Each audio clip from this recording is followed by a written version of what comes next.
collaborative relationship going on there. Well, see, I wasn't in New York at the time, but it kind of just, I mean, I don't know. It's something about feeling like he just, I don't know. I grow to have appreciate the Basquiat style of work, and I don't know. I think people, at least now, just like him in that kind of hipster way of saying like, yeah, Basquiat. They don't want to say Picasso, so they say, when I was growing up, if you didn't say Picasso, they would say Frida Kahlo, or they would say Georgia O'Keeffe or something like that. Yeah. I feel like that's today what Basquiat becomes, because I just don't. I feel like it was just so many more people, if you like that kind of style, to like. But that's just me. I hear you. But that's we were talking earlier about art and craft, I believe it's called. Mm-hmm. It's about a guy who was making art forgeries and then donating them to museums, and so he's kind of this kind of quirky character, and so that's kind of a fun documentary. Cutie and the Boxer is really great.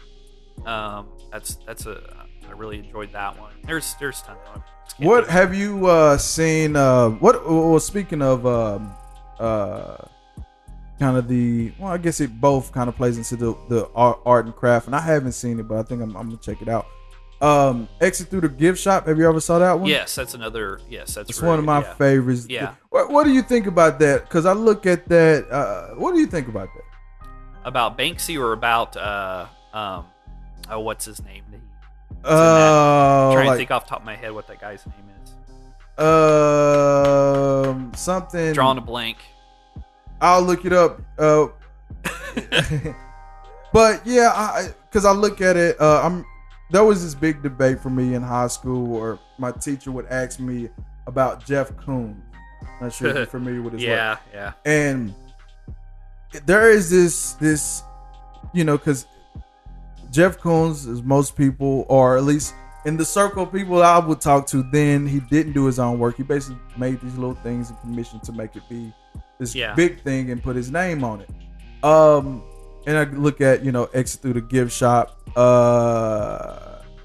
I don't know how much of that is like, what part of it is the art. Yeah, well, like, you could say the same about like Damien Hirst and a lot of other artists. I think, well, I don't know. I mean, for me personally, it's like I couldn't ever imagine delegating parts of my work to other people. Mm-hmm. I guess that, I guess you could argue if you're, like if you're an illustrator and you do screen printed posters and you have a print shop does, print your posters, that you're not the one actually printing them. You're just doing the art, and they're kind of actually making the physical thing. So there's probably, a lot of gray area there. But, I mean, you hear about a lot of these artists like Damien Hirst, where he's literally coming up with the idea for the painting and just having some other artist does all the work, and then he just signs his name. I mean, it's, there's so I don't know. I mean, Mr. Brainwash is his name. Oh, okay, that's right. And so it's that kind of thing where I don't, for me personally, I don't think I would ever want to be that type of an artist. Is that an artist? Yeah. I mean, I think if you're, conceptualizing and you're the one putting the pieces together, if you're the one saying, okay, I'm going to hire this particular person because they have this particular skill set, and these are the things I want them to do, and if you're kind of art directing it, you're the one sort of coming up with the intellectual property, so to speak, or the concept, then yeah, I kind of feel like you're still sort of the artist, But if you're literally saying, hey, come up with something, and if I like it, I'll put my name on it, then I don't feel like that's, I feel like you're just putting your name on somebody else's work. But there is a gray area there, of how much of it is you and how much of it is really this other person. I don't think I can give Jeff Koons. I don't know if I can give him credit. I don't know. I'm not a big fan of his work anyway. Because we look at, because to that same liking, you look at architecture. You know how much different is what he's doing, different from, someone who makes the Well, and a lot of times when you start getting into like large public works, like you're having somebody else fabricate that. You're not. If you're doing a 20-foot tall sculpture, in most cases you're hiring that out. So it's I think in, like you said, in architecture, sculpture, it's a lot more common to hire out parts of the work. Do you have a favorite artist? Oh, I got so many. Who's your top? If you had to go number one?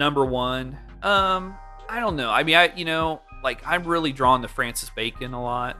I feel like, and I think a lot of it is, I think what it is for me is I'm drawn to painters that I kind of like if I could paint the perfect painting, it would probably look like one of their paintings. But for some reason, the way my brain's wired or whatever hang-ups I have, I can't get to that point.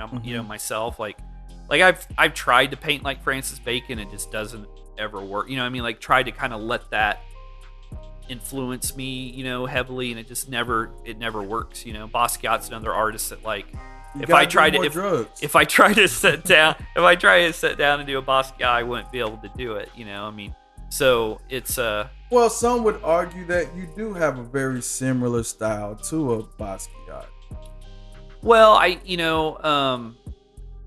think that I let a lot of those different things influence my mark making and how I, like with Basquiat, one of the things I probably take from him a lot is like my obsession with lists and words, and I don't do that so much in my paintings lately, but for a long time, especially in college, like everything had like words written on it, and that was a huge, and that was clearly a Basquiat thing. It's funny you say that because I'm thinking about like when you post your to-do list or whatever, it's like a work of art in itself. Well, it's funny because a long time ago I realized that people really like those stupid lists and so like for some reason I'll post like a painting that I spent like 40 hours on, crickets, like no one's responding. Yeah.